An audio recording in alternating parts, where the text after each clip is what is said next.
is what I need. Let me be the one you come running to. I'll never be untrue. Oh, baby, let's stay together, loving you weather.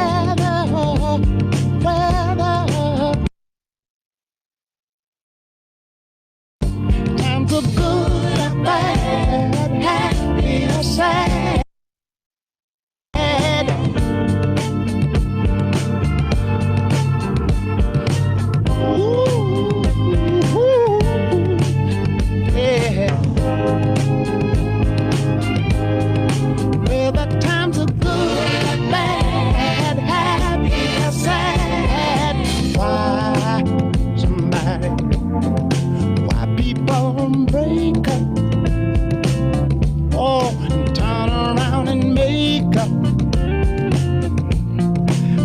Just came to see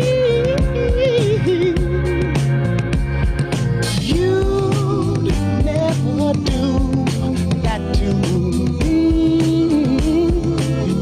would you, baby? Staying around you is all I see, is what I want to do. We ought to stay together, loving you weather. Times are good and bad, happy and sad. Come on, let's stay together, loving you weather.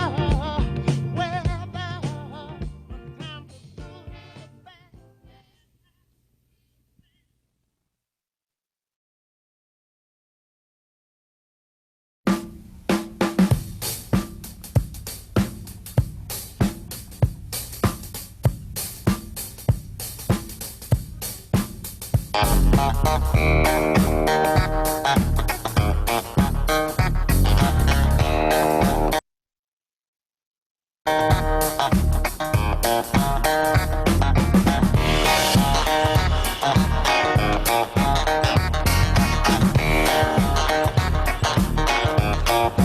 Very superstitious, writings on the wall. Very superstitious, letters about to fall. 13-month-old baby broke the looking glass. 7 years of bad luck, you put things in your past. When you believe in things that you don't understand, and you suffer. Superstition ain't the way.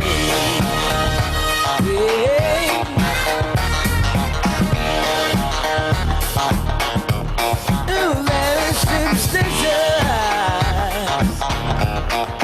Wash your face and hands.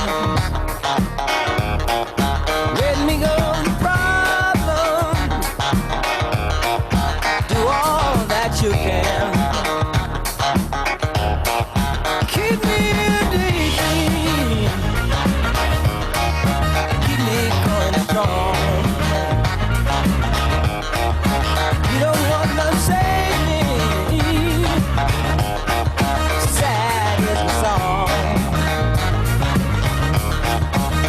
When you believe in things you don't understand, then you suffer. Superstition is the way.